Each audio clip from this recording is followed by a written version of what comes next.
When Pastor Williams asked me to lead the women's ministry at Covenant Life Church in Nashville, I thought my husband would be proud, excited, supportive. We'd been members at Covenant Life for 8 years, active, involved, known as a strong couple. Justin was a deacon, led the men's prayer breakfast, was on the finance committee. I served on the hospitality team, taught Sunday school. We were invested in the church.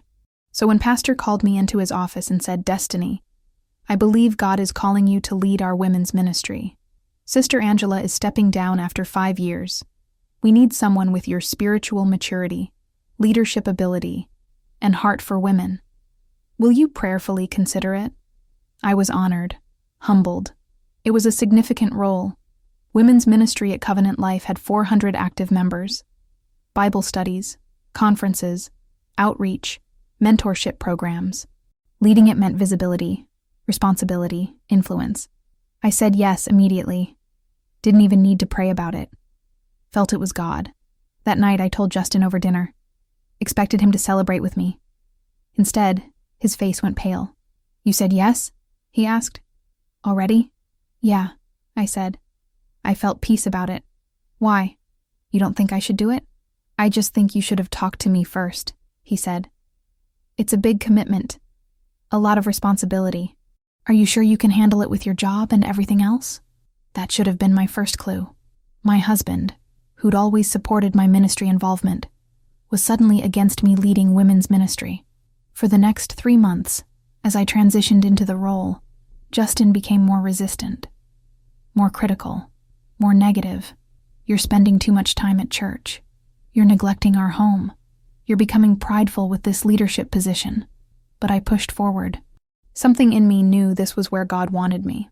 Then last Tuesday, during my first official week as women's ministry director, I was going through the ministry files, old emails, event records, financial reports, getting up to speed. I opened a folder labeled Leadership Team Private. Inside were email threads between Sister Angela, my predecessor, and someone listed as JC in the contacts. The emails went back 3 years. They started professional, ministry planning, event coordination. Then, around month 6, they became personal, intimate, romantic. By month 12, they were explicit, sexual, detailed descriptions of meetings at hotels, affair conversations, love confessions. I kept reading, trying to figure out who JC was. Then I saw it. An email from 2 years ago. Sister Angela had accidentally sent it from her personal email, instead of the ministry account. The name at the bottom of the signature. The name was my husband's. Justin Christopher Harris, JC. My husband had been having an affair with Sister Angela for 3 years, the woman whose position I'd just taken over. And that's why he didn't want me to lead women's ministry. Because I'd find out. This is the story of how I discovered my husband's 3-year affair when I took over leadership of the ministry she led. My name is Destiny Harris. And before I tell you about discovering my husband's affair with the women's ministry leader, you need to understand how I got to that moment. I'm from Nashville, Tennessee. Born and raised in North Nashville, historically black neighborhood. My parents, David and Michelle Carter, were working class. Daddy was a mechanic. Mama worked at Vanderbilt Hospital in food services. "Get your education," they always said. "Build something better than we had." I went to Tennessee State University, got my degree in business administration. Graduated 2010. Got a job at a healthcare company downtown doing project management. Started at $52,000. At 26, I met Justin Harris at a young professionals mixer at Covenant Life Church. Covenant Life was a large, non-denominational church. About 5,000 members, contemporary worship, strong preaching, diverse congregation with a large black membership. Justin was 28, worked as an IT consultant, made decent money, around $85,000. He was handsome, smart, ambitious, and spiritual, attended church regularly, served on teams, seemed solid in his faith. We dated for 2 years. He was consistent, attentive, a gentleman. We got involved at Covenant Life together, joined the same small group, served on the hospitality team, built community. When he proposed in 2014 at Centennial Park during a church picnic, got down on one knee in front of everyone. I said yes. We got married at Covenant Life in November 2014. Pastor Williams officiated. Beautiful ceremony, 200 guests, burgundy and gold colors. My best friend Kenya as maid of honor, Justin's brother Marcus as best man. In our vows, we promised to honor God, honor each other, and build a Christ-centered home together. For the first few years, we did exactly that. Built a good life. Bought a house in Antioch, southeast Nashville. 3-bedroom, nice neighborhood. I got promoted at work. Senior project manager, $75,000. Justin's consulting business grew. He was making $95,000. We attended Covenant Life faithfully. Justin became a deacon in year 3 of our marriage, 2017. It was a significant role. Deacons at Covenant Life served communion, led prayer, sat on various committees, provided spiritual oversight. I was proud of him. My husband was a spiritual leader. I continued serving too. Hospitality team. Sunday school teacher for middle school girls. Eventually joined the women's ministry leadership team as an event coordinator. By year 6 of marriage, 2020, we were that couple. Young, successful, involved, visible.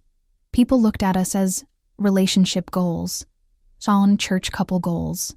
But if I'm honest, around year 7, 2021, things started feeling routine. Not bad, just predictable. We weren't fighting, weren't struggling, just existing together, going through the motions. I mentioned it to Justin once. Do you feel like we're in a rut? We're fine, he said. Every marriage goes through seasons. We're just in a busy season. I accepted that. Figured he was right. Around that same time, fall 2021, Sister Angela Monroe, the women's ministry director, started making changes. The ministry had been strong under her leadership. Bible studies, women's conferences, mentorship programs, outreach to single mothers. She was good at it. I worked closely with her as an event coordinator, planned the annual women's conference, organized Bible study groups, coordinated volunteers. Sister Angela was 42, single, never married, fully devoted to ministry. She poured everything into the women's ministry. It was her life. The Lord has called me to serve women, she'd say. This is my assignment, my purpose. I respected her dedication, learned a lot from her. Around early 2022, I noticed she seemed distracted, happier, lighter, like something good was happening in her life. You seem really joyful lately, I said to her one Sunday. The Lord is just doing something new in me, she said, smiling. I'm experiencing a season of blessing. That's wonderful, I said. I assumed it was spiritual growth, ministry breakthrough. I had no idea it was my husband. Throughout 2022 and into 2023, Sister Angela continued leading strongly. The women's ministry grew. We had 350 active members, then 400. She was effective. Anointed, it seemed. But around fall 2023, she started talking about stepping down. I've been in this role for 5 years, she told the leadership team. I think it's time for someone else to take the mantle. Fresh vision, new energy. Are you sure? We asked. You're doing such great work. I'm sure, she said. God is releasing me to step back, and I believe he already has someone prepared to take over. She gave her official notice to Pastor Williams in November 2023. Said she'd stay through February 2024 to ensure a smooth transition. The pastoral team started praying about who should replace her. They wanted someone with leadership experience, spiritual maturity, and a heart for women. In January 2024, Pastor Williams called me into his office. Sister Destiny, he said, I want to talk to you about something. We're looking for someone to lead the women's ministry. Sister Angela is stepping down, and as we've prayed, your name keeps coming up. You've served faithfully. You have leadership skills from your career. Women respect you, and I believe God has been preparing you for this. Would you prayerfully consider taking on the women's ministry director role? I was stunned, honored, overwhelmed. Pastor, I don't know what to say. That's a huge responsibility. It is, he said, but I believe you're ready. You don't have to answer right now. Pray about it. Talk to Justin. Let me know. I left his office feeling a mix of excitement and terror. Leading 400 women, planning conferences, overseeing Bible studies. That was significant. But I also felt called, like this was God. That night, I told Justin over dinner. Pastor asked me to lead the women's ministry, I said. Sister Angela is stepping down. They want me to take over. I expected him to smile, congratulate me, say he was proud. Instead, his face went pale. He put down his fork. You said yes? He asked. Well, I told him I'd pray about it, I said. But honestly, Justin, I feel like it's a yes. I feel peace about it. Like this is where God wants me. Don't you think you should have talked to me first before even considering it? He asked. I just found out today, I said. I'm talking to you now. What's wrong? You don't think I should do it? It's a lot of responsibility, he said. You already have a demanding job. We have a house to maintain, a marriage to invest in. Adding women's ministry director on top of all that? I just think you need to be realistic about your capacity. I can handle it, I said. I'm already involved in the ministry. This would just be a bigger role. It's not just bigger, he said. It's visible. You'd be in the spotlight. People watching you, critiquing you, expecting perfection. Is that really what you want? I want to serve where God calls me, I said. And I feel called to this. He was quiet for a long time. Then, just pray about it more. Don't rush into a decision. Okay, I said, but I already knew my answer. Over the next few days, I prayed, fasted, sought counsel from trusted mentors. Everyone said the same thing. This is God. You're ready. Say yes. The following Sunday, I told Pastor Williams I'd do it. Praise God, he said. I'm so excited. Sister Angela will work with you for the next 2 months to transition everything. You'll officially take over March 1st. When I told Justin that night that I'd accepted, he was not happy. You didn't listen to me, he said. I did listen, I said. I prayed. I sought counsel. Everyone, including God, confirmed this is the right decision. Everyone except your husband, he said. Why are you so against this? I asked. You serve in leadership. You're a deacon. Why can't I lead too? It's different, he said. How is it different? I asked. It just is, he said. And he walked away. That was the beginning of 3 months of tension. February 2024. Transition month. Sister Angela and I met weekly. She walked me through everything.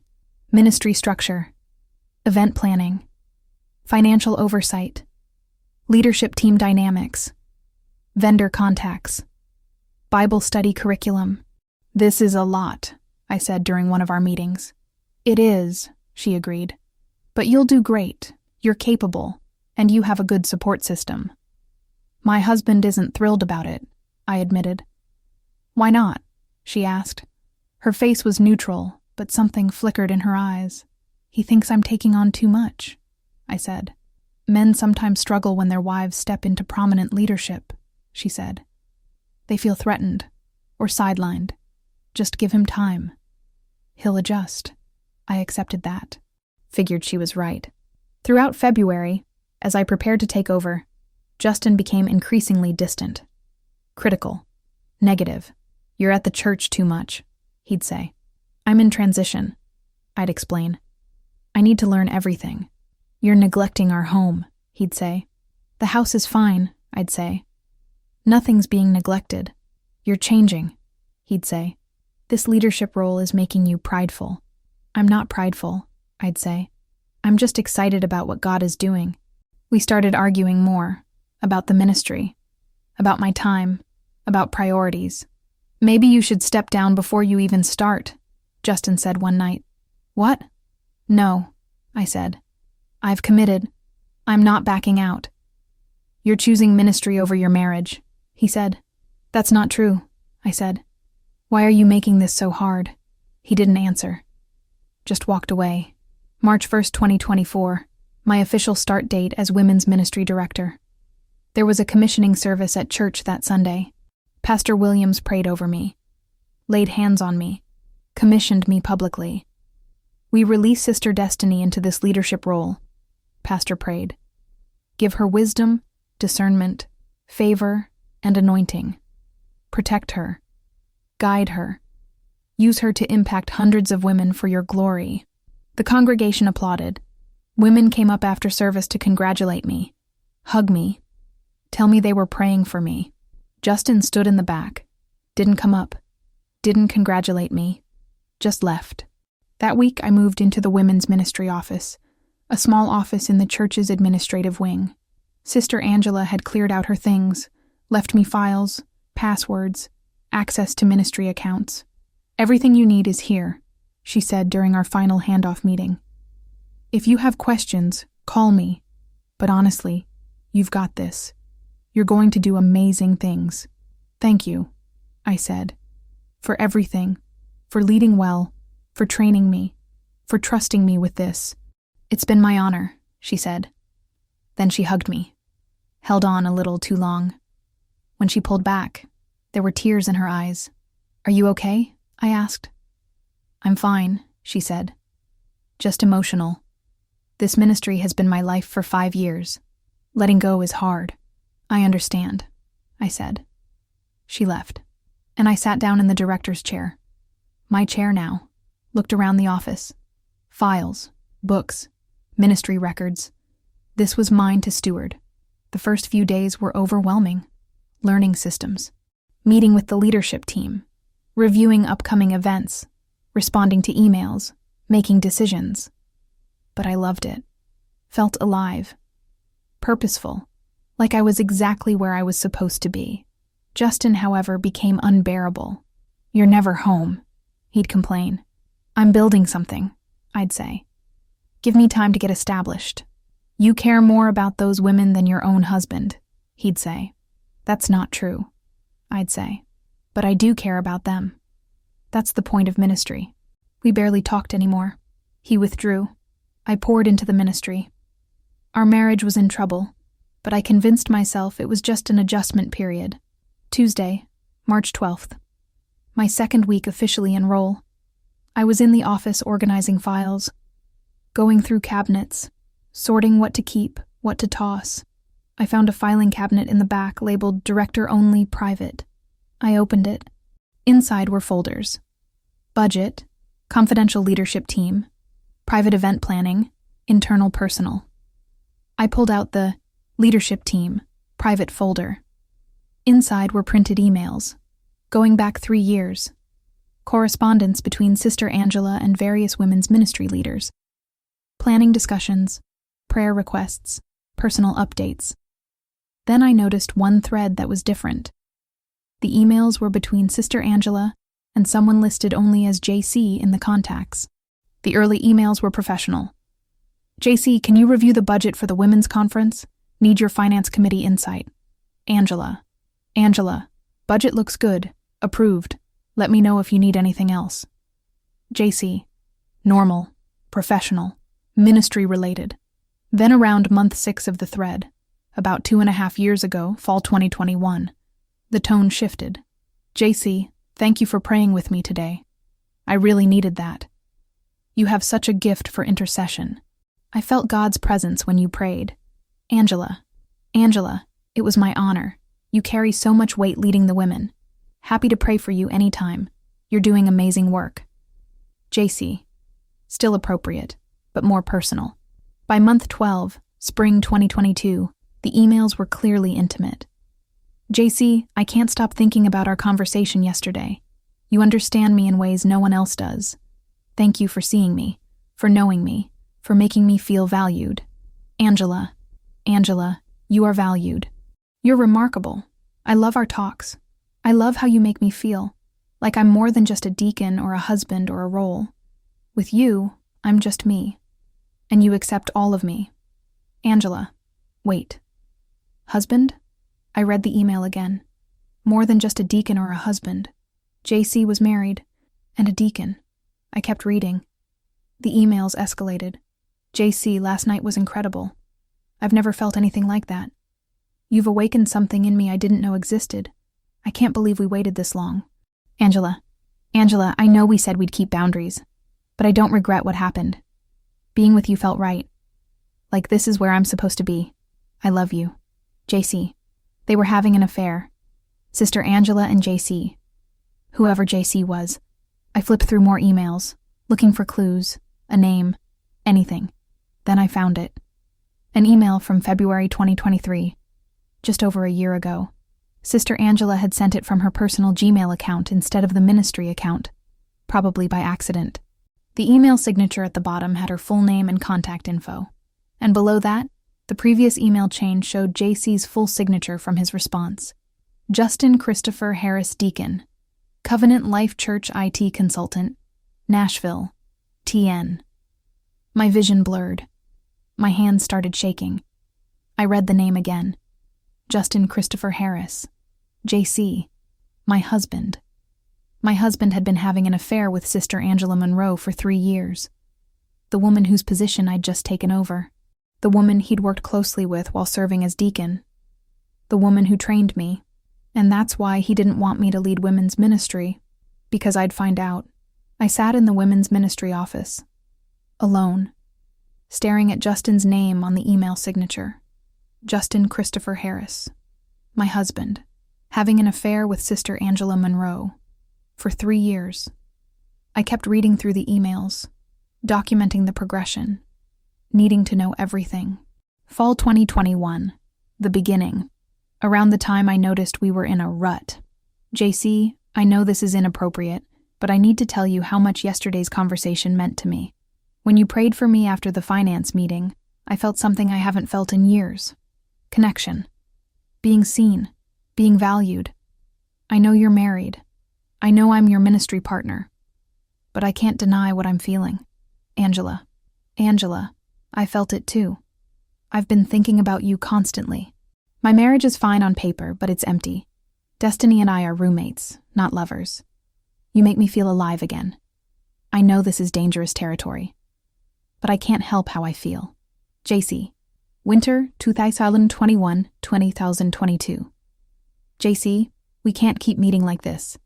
Last night at the coffee shop we talked for 3 hours. I didn't get home until midnight. People will notice. Angela, I know, but I need these conversations with you. You understand me in ways Destiny never has. When I'm with you, I'm myself. When I'm home, I'm playing a role. JC, Spring 2022. JC, I've made a decision. I love you. I'm all in. Whatever this is, wherever it goes, I'm choosing you. I know you're married. I know it's complicated, but I can't keep pretending these feelings don't exist.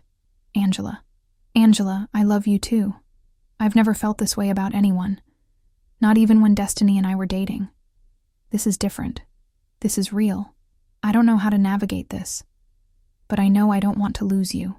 JC Summer 2022. The affair becomes physical.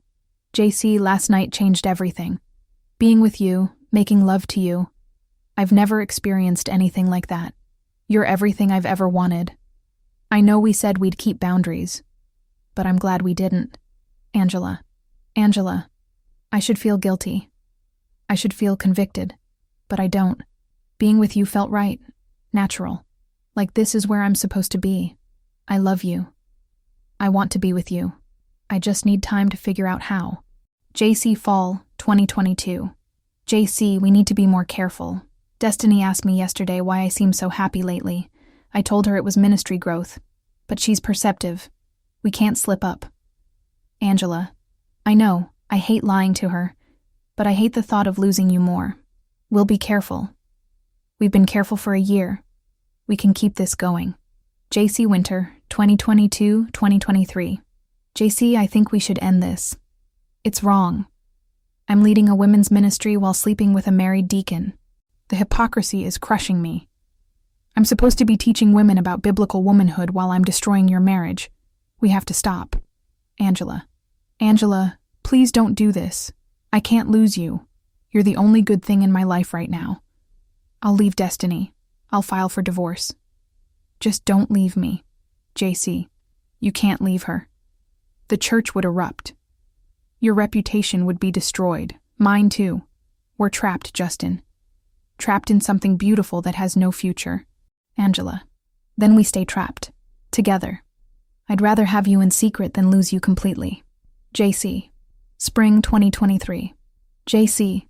Destiny is getting more involved in women's ministry. She's on my leadership team now. I see her every week. I pray with her. I mentor her. All while sleeping with her husband. I feel like a monster. Angela. You're not a monster. We fell in love. That's not monstrous.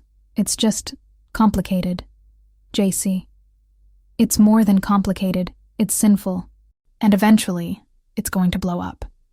These things always do. Angela. Summer 2023. JC, I've decided to step down from women's ministry. I can't do this anymore. The guilt is eating me alive. I'm going to give my notice in November. Finish out through February.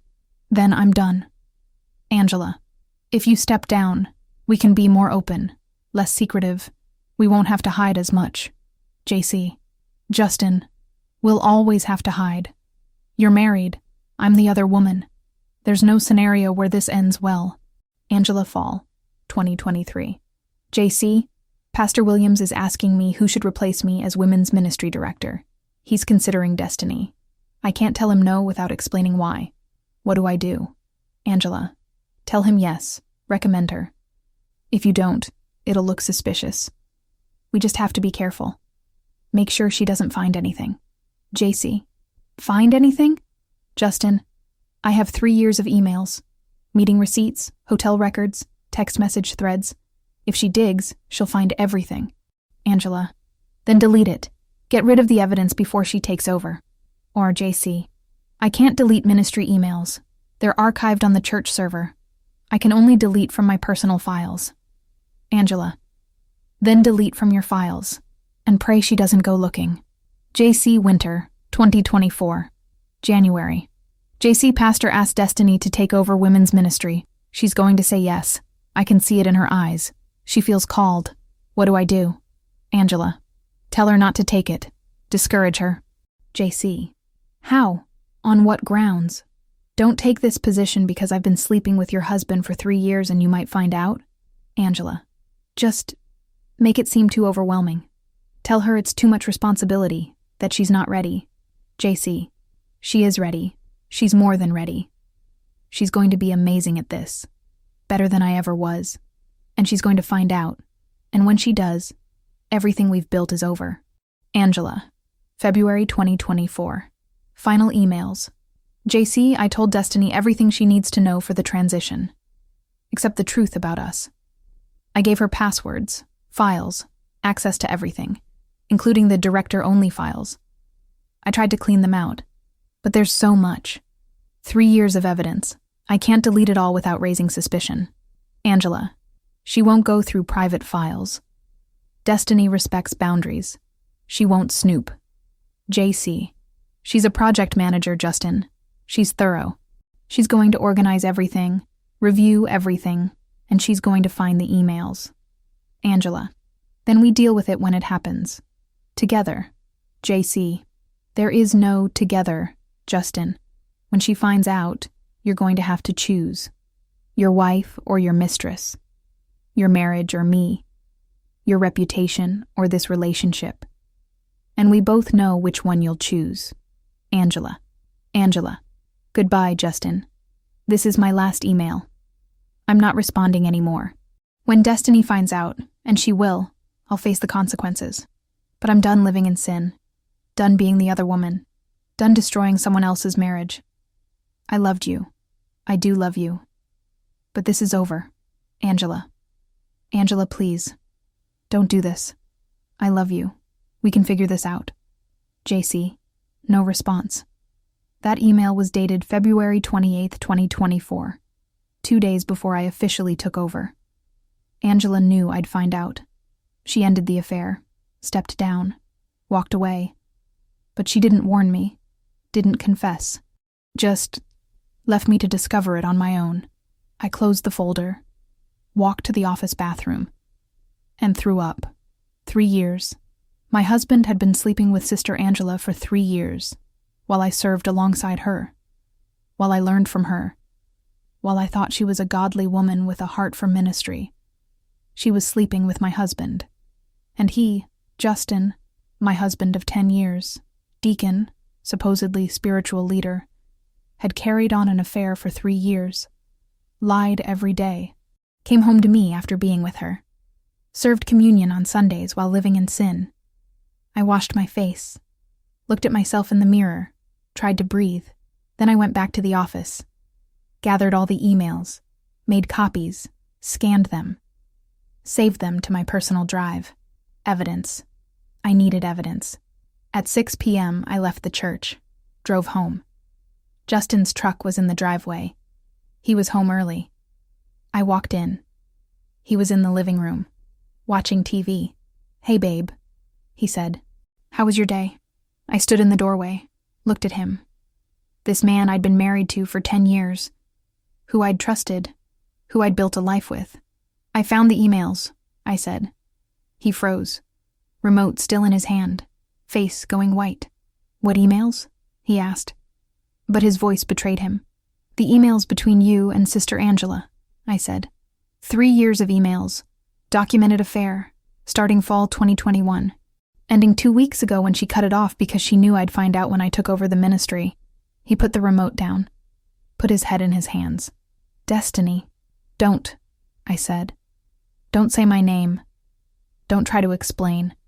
I read everything, the progression, the lies, the hotel meetings, the I love yous, the discussions about me, about how I'm perceptive, how we need to be careful, how you'd rather have her in secret than lose her completely." "I'm sorry," he whispered. "You're sorry," I repeated.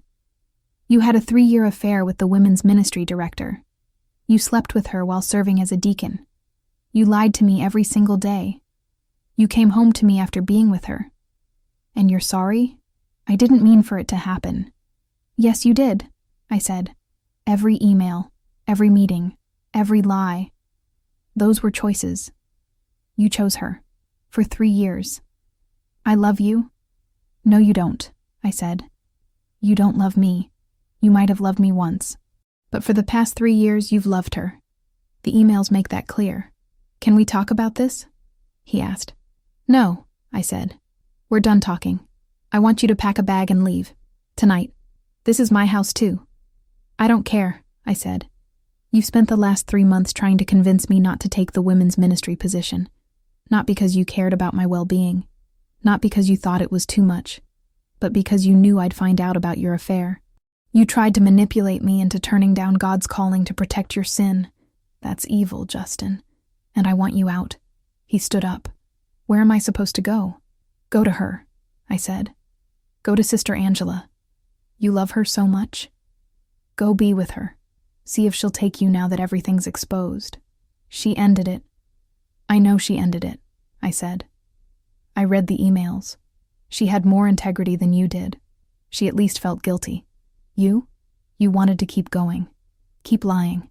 Keep having us both." "Destiny, please. Get out," I said. "Pack your things and leave. I'll have divorce papers drawn up this week." He stared at me for a long moment. Then he went upstairs. I heard him moving around, packing. 20 minutes later, he came down with a suitcase. "I'll come back for more later," he said. "Fine," I said. "Leave your key." He put his house key on the table by the door, looked at me one more time. "I'm sorry. I really am." "So is she," I said. "Apparently everyone's sorry. Doesn't change anything." He left. I locked the door behind him, sat on the couch, and cried. Not because I wanted him back, but because 10 years of marriage had been built on lies. Because the woman I'd looked up to spiritually had been sleeping with my husband. Because I'd been made a fool. The next morning, Wednesday, March 13th, I called Pastor Williams. "Pastor, I need to meet with you, today. It's urgent." "Of course, Sister Destiny. How about 10 a.m.? "I'll be there," I said. At 10 a.m., I walked into Pastor Williams's office with a folder. Inside were printed copies of the emails.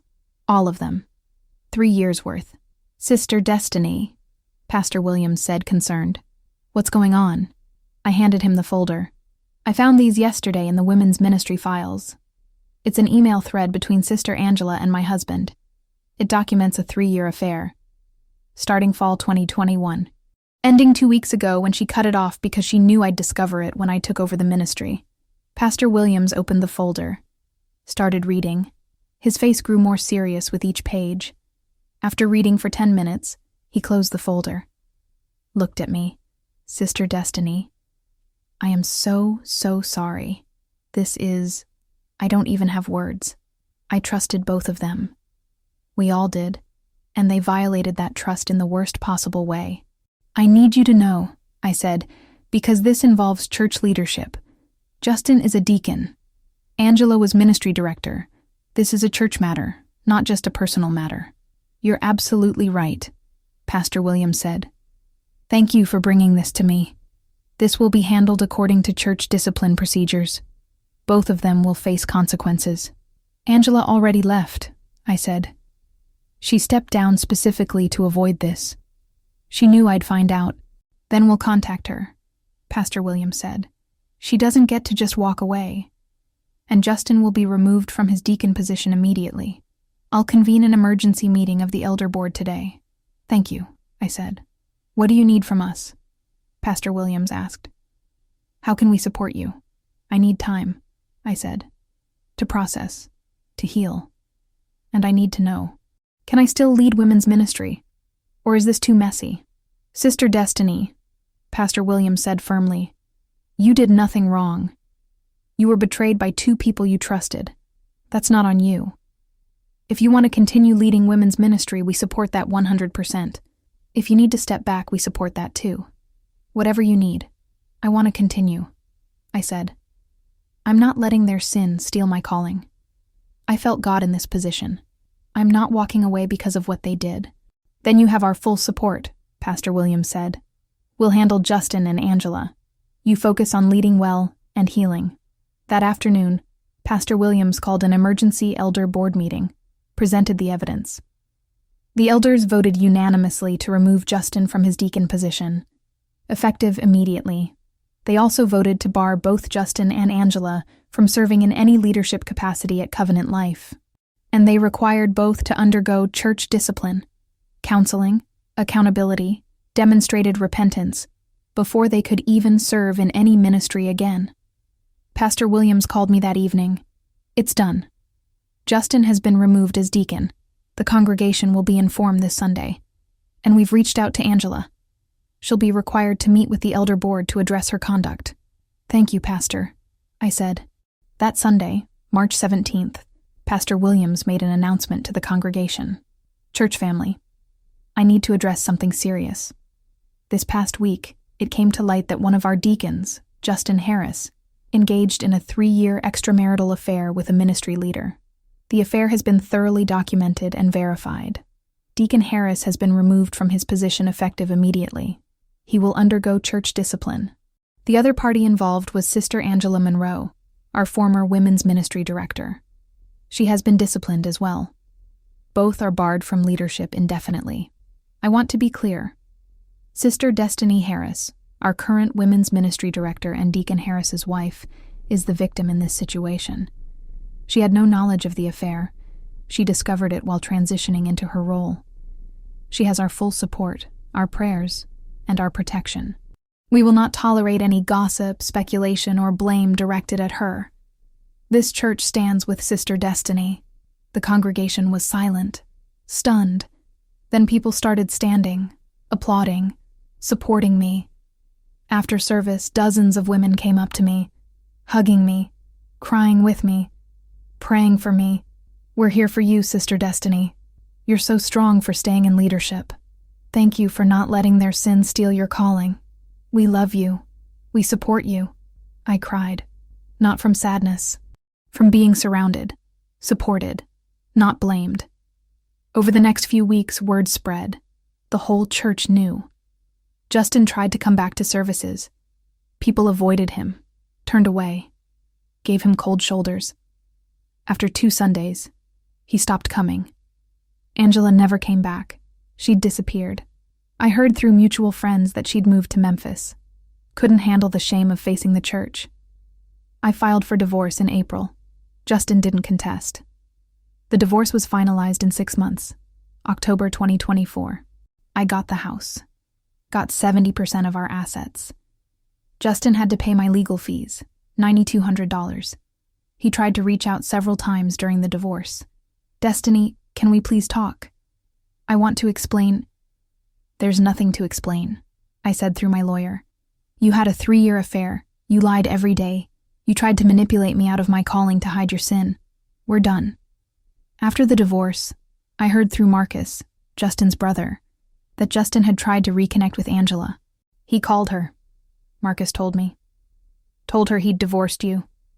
Asked if they could finally be together. She said no. Why? I asked. She told him the affair was never real, Marcus said. It was fantasy. Escape. Built on lies and secrecy. She said she couldn't build a real relationship with him because it would always be tainted by how it started. She told him to leave her alone. Justin was devastated. He'd destroyed his marriage for a woman who didn't want him once the affair was exposed. He ended up moving to Knoxville for a new job. Couldn't handle staying in Nashville where everyone knew what he'd done. I stayed at Covenant Life. Stayed in the women's ministry director role. Led 400 women. Planned conferences. Oversaw Bible studies. Mentored younger women. It was hard, leading a ministry while processing betrayal by my husband and my predecessor. But it was also healing. Every time I taught about integrity, about biblical womanhood, about faithfulness, I was reclaiming what they'd tried to steal. I started seeing a Christian therapist, Dr. Reynolds, who specialized in betrayal trauma and spiritual abuse. What happened to you is called ministerial betrayal, Dr. Reynolds explained. 2 people in spiritual leadership betrayed you while using ministry as a cover. That's a specific kind of trauma. It makes you question everything. Your judgment, your faith, your calling. I don't know if I can trust anyone in ministry again, I said. That's valid, she said. But I want to help you heal so you can lead from a place of wholeness, not woundedness. I saw Dr. Reynolds weekly for a year. She helped me process the betrayal, the anger, the grief, the confusion about how I'd missed it. You didn't miss it, she'd remind me. They hid it. They were intentional about deception. That's not on you. I also leaned into the women's ministry. Let the women I led minister to me, too. Older mothers in the church took me under their wing. Mother Jackson, 70 years old, widowed for 10 years, became a spiritual mother to me. Baby, I've seen it all in church, she told me one Sunday. Preachers with secret families, deacons with mistresses, ministry leaders living double lives. The enemy loves to infiltrate the church and twist what's holy. But you're still standing, still leading, still faithful. That's victory. I don't feel victorious, I said. I feel broken. You're both, she said. Broken but standing. And that's the strongest kind of woman there is. 1 year after the discovery, March 2025, I was leading the annual women's conference. Same conference I used to help Sister Angela plan. Now I was leading it. The theme was unshakable, standing firm when everything falls apart. I spoke at the closing session, shared my story publicly for the first time, told 400 women about the discovery, the betrayal, the choice to stay in leadership, the healing journey. A year ago, I discovered my husband's 3-year affair with the woman whose ministry position I'd just taken over, I said. The woman I'd looked up to, learned from, trusted. She'd been sleeping with my husband the entire time I served alongside her. When I found out, I had a choice. Step down in shame, or stay and lead in strength. I chose to stay, because their sin doesn't define me. Their choices don't disqualify me. God called me to this position, and I wasn't going to let the enemy use their betrayal to steal my calling. Women stood, applauded, cried. Some shared their own stories of betrayal. We prayed together, wept together, healed together. That conference changed me, shifted something in my spirit. I wasn't just surviving, I was thriving. Around August 2025, 18 months after the discovery, I met someone. His name was Christopher. He was a teacher at a private Christian school. We met at a church community service event. I've been watching you lead, he told me when we first talked. You're incredible, strong, wise, anointed. I'm also divorced, I said. My ex-husband had a 3-year affair with a church leader. I have trust issues, baggage. I'm cautious. I appreciate your honesty, he said. I'm not here to rush you. I'm here to get to know you. At whatever pace feels safe. We started dating slowly. Coffee dates, group outings, building friendship first. He was patient, consistent, transparent about everything. I know what Justin did to you, he told me after a few months.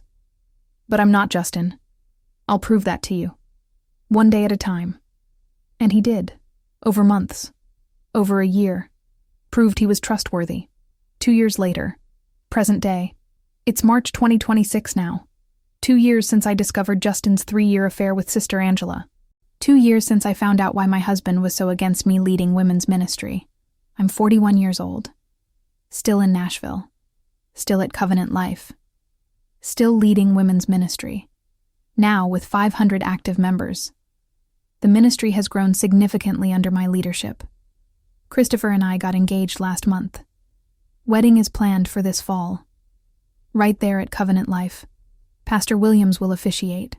You're really getting married at the church where you discovered your ex-husband's affair? Some people asked. Yes, I said. Because this is my church, my calling, my community. I'm not letting what Justin and Angela did steal that from me. Justin is still in Knoxville, still single, still carrying the weight of what he destroyed. Marcus tells me he's in therapy, working through what went wrong. He knows he threw away a good woman for a fantasy, Marcus said. He knows he destroyed his reputation, his ministry, his marriage, all for an affair that ended the moment it was exposed. He's trying to understand why he did it. I hope he finds his answers, I said. And I meant it. Not for him, but so he doesn't do it to someone else. Angela is in Memphis, working as an administrative assistant, not in ministry leadership. I heard she tried to join a church there, but when people found out about her past, she was asked to step back from any leadership roles. What she did follows her, someone told me. That's the consequence of sin. It doesn't just disappear. I don't feel sorry for her. She made choices. She lived a double life. She mentored me while destroying my marriage. Those were her decisions. But I also don't hate her. I've forgiven her. Not for her sake, for mine. Because unforgiveness is a prison, and I refuse to live there. The women's ministry thrives. Every week women come, learn, grow, heal. I teach about integrity, faithfulness, biblical womanhood, and I speak from experience, from scars that have become testimonies. Last week, a woman approached me after a Bible study. Sister Destiny, can I ask you something? Of course, I said. My husband doesn't want me to take a leadership position the pastor offered me, she said. He says I'll be too busy, too distracted, too proud. But I feel called to it. Did your ex-husband try to discourage you from leading? Yes, I said. He fought it hard. For 3 months. What did you do? She asked. I followed God's call anyway, I said. And I'm glad I did. Because his resistance wasn't about me or my capacity. It was about his guilt. He didn't want me in that position because he knew I'd discover his sin. Your husband might have legitimate concerns. Or he might be projecting his own issues. Pray about it. Seek wise counsel. But don't let anyone, even your husband, talk you out of a calling God has confirmed. Thank you, she said. I needed to hear that. That's my purpose now. Leading women. Teaching them to discern, to trust God, to follow their calling even when people, even spouses, resist. My name is Destiny Harris. 2 years ago, Pastor Williams asked me to lead the women's ministry. My husband was against it, fought it hard, made me question my calling. For 3 months, I couldn't understand why. Then I found the emails, and everything made sense. He wasn't against me leading because he thought I couldn't handle it. He was against it because he knew I'd find out. For 3 years, he'd had an affair with Sister Angela Monroe, the women's ministry director, the woman whose position I was taking over, the woman who'd trained me, mentored me, prayed with me, all while sleeping with my husband. When I took over her office, her files, her responsibilities, I inherited the evidence of her affair with my husband.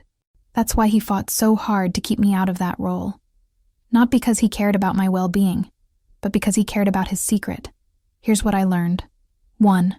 When someone is against your calling without good reason, ask why. Justin's resistance wasn't about my capacity or my time. It was about his guilt.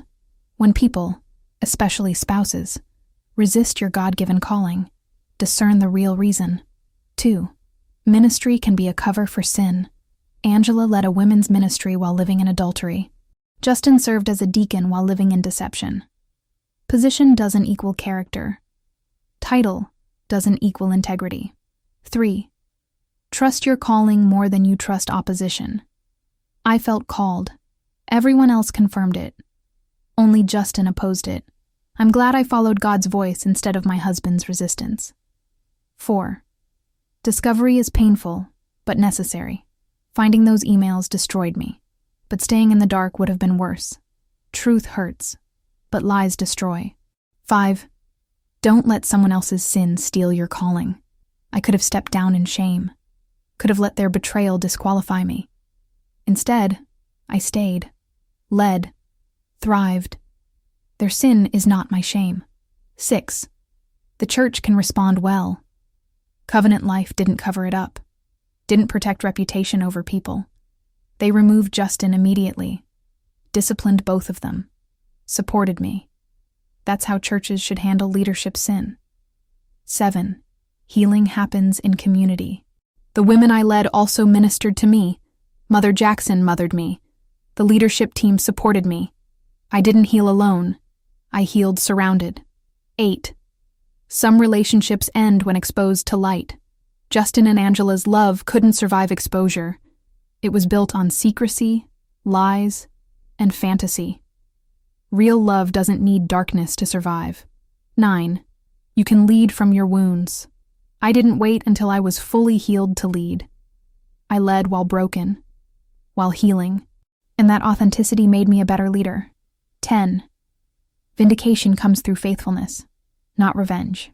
I didn't try to destroy them. I just stayed faithful, kept leading, kept growing, and that was enough. They destroyed themselves. 2 years ago, my husband asked me, "Are you sure you can handle leading women's ministry?" Turns out the real question was, "Are you sure you can handle me leading women's ministry?" Because he knew. He knew that once I stepped into that office, into those files, into that position, I'd find out. And I did. After our pastor asked me to lead the women's ministry, I found out why my husband was against it. He wasn't protecting me. He was protecting his secret. But secrets don't stay buried, especially in God's house. Eventually, light exposes everything. And I'm grateful it did, because I'd rather lead as a divorced woman living in truth than as a married woman living in deception. Today, I'm leading 500 women, planning conferences, teaching Bible studies, mentoring the next generation. Justin destroyed a 10-year marriage to protect a 3-year affair that ended the moment I discovered it. Angela stepped down from a thriving ministry to hide a sin that got exposed anyway. I stayed, led, healed, thrived. When someone opposes your calling, discern the real reason. Sometimes it's wisdom. Sometimes it's concern. Sometimes it's love. But sometimes it's guilt. And if it's guilt, follow God anyway, because the truth will set you free, even when the truth shatters everything you thought you knew. If this story made you question why people resist your calling, subscribe for true stories about Black women who led anyway. Hit like if you believe God's call matters more than anyone's opposition. Comment. Has anyone tried to talk you out of a calling? What was the real reason? Thank you for watching, and remember, when someone fights your calling without good reason, ask God to reveal why. The answer might surprise you. See you in the next story.